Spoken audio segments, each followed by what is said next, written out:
Novembris koostöös Trakadeemiaga korraldasime Eesti esimese loovkirjutamise konverentsi. Stuudiosse on tulnud Trakadeemia juhendaja Mihkel Seeder. Mihkel, räägi palun kõigepealt Trakadeemiast. Trakadeemia on loovkirjutamiskool, mis sai alguse ühekordsest näidendi kirjutamise töötoast, kursusest. Ja Siret Kämpel, kes seda vedas, sai nii head tagasidet, mõtles, et teeb edasi. Tänaseks 10,5 aastat hiljem oleme jõudnud selleni, et see on ikkagi järjepidev kool, kus žanriline ka see on laienemine toimunud. Et näidendi kõrval on ka stsenaristika, ka proosa ja kõik muud teemad, mis külgnevad loovkirjutamisega. Et asi on muutunud päris suureks ja järjepidevaks. Eesti esimene loovkirjutamise konverents, mida see endast kujutas?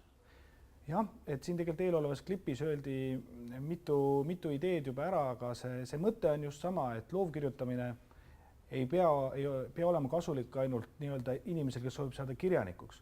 Loovkirjutamine sisuliselt või metoodiliselt võib kasulik olla kõikvõimalike valdkondade esindajatele ja seda me selle konverentsi raames ka nägime, sest me ettekujutus, kui palju inimesi siia konverentsile võiks tulla, ületati kordades. Sellepärast me jõudsimegi siia Polütehnikumi majja, et me lihtsalt see algne koht, kus me tahtsime seda konverentsi korraldada, oli liiga väike. Et me saime veel kord kinnitust meie oletusele, et see on väga lai teema ja muidugi see teine eesmärk kutsuda kokku esmakordselt inimesi, kes tegelevad loomkirjutamise õpetamisega. Et see oli niivõrd südantsoojendav ja tore näha, et kuigi me oleme erinevate taustadega, siis tegelikult need põhiväärtushinnangud või põhimõtted on väga sarnased. Nii et ma usun, et edaspidi me saame olla üksteisele kasulikud. Kuidas korraldustöö koostöö Polütehnikumiga muidu sujus? Taeva manna. Nali naljaks, aga ma nüüd ka Trakadeemiast laiemalt öeldes, ma olen viimase aasta jooksul sattunud siia majja uskumatult palju.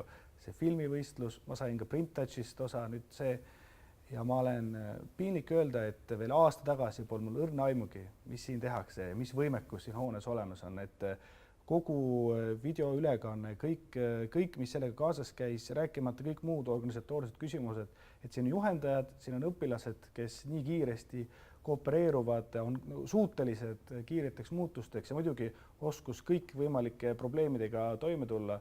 No see on tõesti, see nimetlusväärne ja suurt jõudu teile edaspidiseks. Aitäh, Mihkel, saatesse tulemast!